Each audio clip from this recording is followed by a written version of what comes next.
प्रधानमंत्री नरेंद्र मोदी के नेतृत्व में भाजपा सरकार को 9 साल पूरे हो चुके हैं। प्रधानमंत्री के 9 साल बेमिसाल सरकार चलाने के दौरान जिन प्रमुख योजनाओं को लागू करने से देश के करोड़ों लोगों का फायदा हुआ, इस योजनाओं को लेकर भाजपा अब जगह जगह प्रेस कॉन्फ्रेंस कर लोगों को उपलब्धियां गिना रही है। नरेंद्र मोदी के 9 साल के सफर में मोदी सरकार की क्या उपलब्धियां रहीं, इसको बताने की जिम्मेदारी अब केंद्रीय मंत्री और केंद्रीय नेताओं के हाथ में दी गई है। मोदी सरकारच्या 9 वर्षाच्या कारकिर्दीवर त्या ठिकाणी प्रकाशझोत टाकणारं आमचं अभियान आहे आणि त्यानिमित्तानं केंद्रातल्या नेत्यांचा प्रवास 4 लोकसभा क्षेत्रामध्ये या ठिकाणी सुरू आहे आणि सीटी रवीजी यांचा प्रवास मुंबईचे 3 लोकसभा मतदारसंघ आणि भिवंडी लोकसभा अशा 4 लोकसभा क्षेत्रामध्ये त्यांचा प्रवास आहे। त्यांनी 2 दिवस मुंबईतल्या 3 लोकसभा क्षेत्रामध्ये ईशान्य मुंबई मनोज कोटक, त्यानंतर उत्तर मुंबई गोपाळ शेट्टी आणि पूनम महाजन या 3 लोकसभा क्षेत्रात प्रवास केला। त्याच्यामध्ये त्यांनी अभियानाअंतर्गत ज्या गोष्टी आहेत त्या ठिकाणी जुन्या कार्यकर्त्यांचा मेळावा असेल, प्रभावशाली व्यक्तिमत्वांची भेट असेल, पत्रकारांशी संवाद असेल, विकास तीर्थ त्या ठिकाणी प्रकल्पांना भेट असेल, अशा पक्षांना अभियानानंतर अंतर्गत ज्या गोष्टी दिलेल्या आहेत त्या गोष्टी ते त्या ठिकाणी करतायत आणि आज या सर्व अभियानाच्या निमित्तानं किंवा महाराष्ट्राचे प्रभारी म्हणून आज आपल्याशी ते संवाद साधणार आहेत। मी आदरणीय सीटी रवीजींना विनंती करतो की त्यांनी पत्रकार परिषदेला या ठिकाणी संबोधित करावं। सन्माननीय सीटी रवीजी। सर्वांना नमस्कार, सभी को नमस्कार। मैं 30 तारीख को मोदी जी का 9 साल सत्ता में बैठ करके हो चुका है। उसके वजह से देश भर महाजनसंपर्क अभियान के तहत हम लोग अलग अलग रूप में हर जनता तक पहुंचाने के लिए योजना बनाए हैं। इसके वजह से हर लोकसभा क्षेत्र में मई 30 से लेकर जून 30 तारीख तक अलग अलग प्रोग्राम तय किया है। पहले प्रबुद्ध वर्ग के साथ संवाद, उसके बाद लाभार्थी सम्मेलन, उसके बाद व्यापारी के साथ संवाद, व्यापारी लोगों के साथ संवाद, हर घर मिलाकर संपर्क से समर्थन, ऐसा योजना तय करके लगभग 500 लोकसभा क्षेत्र में केंद्र मंत्री, राज्य मंत्री, केंद्रीय पदाधिकारी, राज्य पदाधिकारी के साथ सभी लोग एक क्लस्टर, 4 लोकसभा क्षेत्र का, 3 लोकसभा क्षेत्र का क्लस्टर के नाते प्रोग्राम तय करके अनेक मंत्री के साथ पार्टी पदाधिकारी इस प्रोग्राम में जुड़े हुए हैं। मोदी जी प्रधानमंत्री पद में आने के बाद, बीजेपी सरकार आने के बाद गति भी है, प्रगति भी है। एक जमाना था कांग्रेस नेतृत्व का यूपीए सरकार सत्ता में थी, उस समय अटकाना, भटकाना, लटकाना पॉलिटिक्स चलता रहता था। आज ऐसा नहीं है। आज नो अटकाना, नो भटकाना। आज पैरालिसिस से बाहर आकर के प्रोएक्टिव, मोदी सरकार प्रोएक्टिव भी है, प्रो रेस्पॉन्सिव भी है, प्रो फूर भी है। रिफॉर्म्स, और ट्रांसफॉर्म्स के माध्यम से काम कर रहा है। आप सोचिए कितना रिफॉर्म लेके आया है। एनईपी के लेकर, जीएसटी के लेकर, नीति आयोग से लेकर, वन नेशन वन रेशन के लेकर बहुत रिफॉर्म्स लेके आया है। उसके साथ तो आर्टिकल 370 हटाया भी है और परफॉर्म भी किया है। मोदी जी आने के पहले देश पर 74 एयरपोर्ट थी, आज 149 एयरपोर्ट काम कर रहा है। 9 साल में 100% एयरपोर्ट बढ़ाया है। ऐसा ही 396 न्यू यूनिवर्सिटीज, 7 आईआईटी, नया आईआईटी, नया आईआईएम,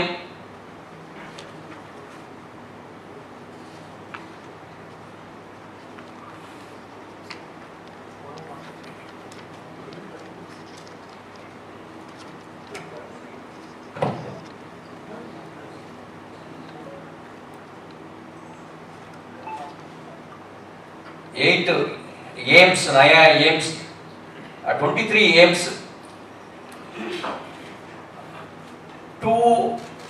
लगभग 225 नया मेडिकल कॉलेजेस। ऐसा प्रगति में देश चल रहा है।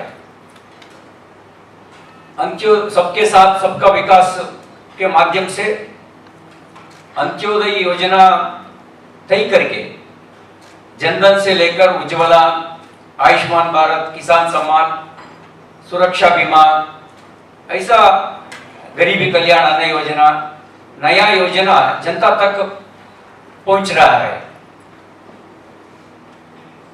पहले एक जमाना थी, उस जमाने में, कांग्रेस जमाने में हर दिन स्कैम, कांग्रेस माने स्कैम, बीजेपी आने स्कीम। आज का दिन स्कैम नहीं है, केवल स्कीम चल रहा है।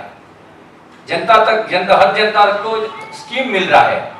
कांग्रेस जमाने में हर दिन अखबार में स्कैम का रिपोर्ट आता था। आज स्कैम का रिपोर्ट नहीं है, स्कीम हर जनता तक पहुंच रहा है। ये वैसा नया चेंजेस है।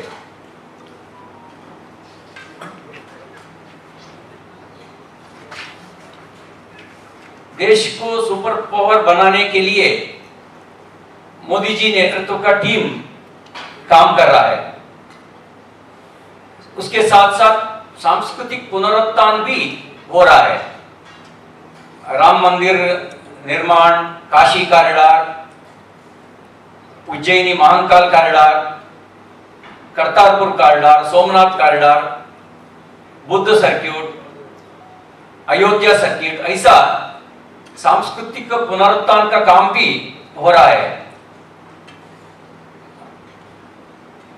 ट्राइबल के लिए, ट्राइबल फ्रीडम फाइटर्स के लिए स्मारक भी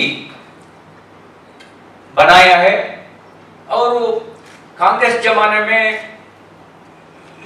कुछ स्वतंत्र वीरों को न्याय नहीं दिए थे। बीजेपी आने के बाद, मोदी जी प्रधानमंत्री होने के बाद सरदार पटेल को भी न्याय दिया है और सुभाष चंद्र बोस को भी न्याय दिया है। ऐसा न्याय देने का काम भी मोदी जी का नेतृत्व में हो रहा है। आप सोचिए, मन की बात में हर महीने लास्ट संडे प्रेरणादायक बात तो हम लोग सुनते हैं। उसमें राजनीति नहीं है, केवल देश पर, दुनिया पर क्या अच्छा हो रहा है उसको प्रधानमंत्री जी उनके मन की बात के माध्यम से लोगों तक पहुंचने का काम उन्हें कर रहा है। पद्मा अवार्ड एक जमाने में केवल कुछ एलाइट लोगों को मिलते थे, आज ऐसा नहीं है। पद्मा प्रशस्ति, पीपल प्रशस्ति के जैसे कॉमन मैन में कुछ लोग अच्छा काम कौन कर रहा है उसको मिल रहा है। सबीर सैयद के जैसे, बाबा साहेब आलियस बलवंत मोरेश्वर पुरंदर के जैसे, सिंधु ताई जी के जैसे, भिखू राम जी इदाते के जैसे ऐसे लोगों को आज पद्म प्रशस्ति मिल रहा है। वो चेंजेस है, बदलाव अनुभव को आता है, ऐसा चेंजेस मिल रहा है। आज इकोनॉमिक ग्रोथ भी आप सोचिए, भारत 5th लार्जेस्ट इकोनॉमी के जैसे दुनिया में खड़े हुआ है। संकट काल में अपना जीडीपी ग्रोथ 7.2 है। दुनिया का बड़े बड़े देश आज भी संकट में है, रिवर्स ग्रोथ में है। भारत में प्रोग्रेसिव ग्रोथ देखने के लिए मिल रहा है। अपना जीडीपी ग्रोथ 7.2 है। टोटल 360 डिग्री डेवलपमेंट देखने के लिए मिल रहा है। आप सोचिए, भारत के जैसे देश में 108 नया यूनिकॉर्न स्टार्टअप होता है, वो बराबर दुनिया का स्टार्टअप का बराबर है। वो ये रिफॉर्म के वजह से, मोदी जी के दूरदृष्टि के वजह से, रिफॉर्म के वजह से इकोनॉमिकल प्रोग्रेसिव हम लोगों का अनुभव में मिल रहा है। हमारा स्वप्न है विकसित भारत, अपना स्वप्न है आत्मनिर्भर भारत, अपना स्वप्न है सुरक्षित भारत, अपना स्वप्न है। उस विकसित भारत साकार करने के लिए हम लोग मोदी जी का स्वप्न को जनता का स्वप्न के जैसे हम हर घर तक पहुंचाएंगे। वो उसके बाद कब जनता का समर्थन 100% मिलता है, उस समय पक्का अपना स्वप्न साकार होंगे। मोदी जी का स्वप्न अलग नहीं है, देश का जनता का स्वप्न अलग नहीं है। विकसित भारत मोदी जी का स्वप्न भी है, जनता का स्वप्न भी है। उसका साकार करने के लिए हम अलग अलग तरीका से जनता तक पहुंचने के लिए देश भर 51 बड़ा रैली, 396 लोकसभा क्षेत्र का लेवल पर रैली हम आयोजन करेंगे। लगभग 16 लाख कार्यकर्ता करोड़ों लोग तक पहुंच करके उस घर तक मोदी जी का 9 साल का योजना हर घर तक पहुंचाने का काम हम करेंगे। महाजनसंपर्क अभियान के माध्यम से ये पूरा प्रोग्राम देश पर आयोजन हम किया है। इसके बारे में आपका प्रश्न ही तो पूछ सकता है। धन्यवाद। मुख्यमंत्री और उप मुख्यमंत्री दोनों अनुभवी क्षमतावान लोग हैं। वो लोग कब करेंगे वो तय करेंगे। उसके बारे में पार्टी ज़्यादा इंटरवेंशन नहीं करेंगे। वो दोनों कब तय करेंगे उस दिन पक्का मंत्रिमंडल विस्तार होगा। एक मेरी पत्रकार मित्रों से निवेदन है कि मोदी @9 जनसंपर्क अभियान के तहत जो आदरणीय सिटी विशाल बताया, इस पर ज़्यादा जानकारी लेंगे तो अच्छा रहेगा। बाकी तो प्रश्न उत्तर चलता ही रहेगा। प्रणाम जी, बोलो। माझा प्रश्न ॲक्च्युली मंत्रिमंडळ विस्ताराशी संबंधितच होता। बोला। कहा ये भी जा रहा है कि अभी सरकार को 1 साल लगभग पूरा होते आ रहा है, तो इस मंत्रिमंडल में जो लोग प्रभावहीन रहे हैं उन्हें निकाला जाएगा और नए चेहरों को चांस दिया जाएगा। तो क्या इसके बारे में right question, wrong person. I am not able to answer this question. आप मुख्यमंत्री के पास इस प्रश्न पूछेंगे तो आपका सही उत्तर मिलेगा।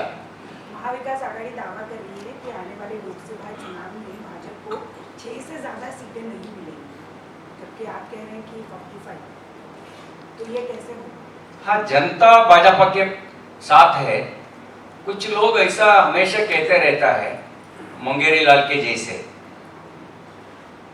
कर्नाटक के बाद महाविकास आघाड़ी को कहीं ना कहीं पे ये लगने लगा है कि उनकी ताकत बढ़ चुकी है और वो ज़्यादा अच्छा परफॉर्म करेंगे महाराष्ट्र में। कब चुनाव आएगा उस दिन पता होगा कौन ज़्यादा परफॉर्म कर सकता है। भाजपा जनता के लिए काम कर रहा है, देश मजबूत करने के लिए काम कर रहा है, परिवार मजबूत करने के लिए नहीं है। एनसीपी, कांग्रेस, उद्धव जी के जैसे पार्टी केवल उसका खुद परिवार मजबूत करने के लिए काम करता है। उसका सोच भी परिवार कैसा मजबूत करना उसका सोच है। हमारा सोच देश कैसा मजबूत करना, गरीबों को कैसा मदद करना अपना सोच है। वो दोनों को सोच में अंतर है। जनता के सभी पता है कौन को वोट दे देंगे तो भारत को ताकत मिलेगा, सभी को पता है। वो लोग परिवार को ताकत देने के लिए वोट नहीं देता है, देश को ताकत देने के लिए बीजेपी को वोट देता है, मुझे विश्वास है। लोकसभा और विधानसभा चुनाव एक ही साथ में, लोकसभा और विधानसभा का चुनाव एक साथ होने वाला है, ऐसे वो सवाल ही नहीं है। ये लोकसभा चुनाव होने के बाद 6 महीने के बाद आपका असेंबली चुनाव आता है, उसके पहले नहीं आता है। पीएम मोदी एट 9 के तहत जो कार्यक्रम और जो योजनाओं का लाभ देश भर में मिल रहा है वो बताया आपने। क्योंकि महाराष्ट्र में आने वाले चुनाव है, 8 से 9 महीने बचे हैं, महाराष्ट्र के लिए क्या बड़ी घोषणा है और क्या बड़े कुछ चीज़ें कर रहे हैं आप? रिसेंटली शिंदे जी और देवेंद्र जी का सरकार किसान के लिए और 6,000 किसान सम्मान योजना के साथ दे रहा है। वो पहले सेंट्रल गवर्नमेंट 6,000 देते थे, उसके साथ स्टेट गवर्नमेंट भी 6,000 दे रहा है। अलग अलग स्कीम में मुझे लगता है 30 तारीख 29 प्रेस मीट थी। उस प्रेस मीट में देवेंद्र जी सब बताया है। किताब में हाँ, वो डिटेल्स आपके सामने रखा है।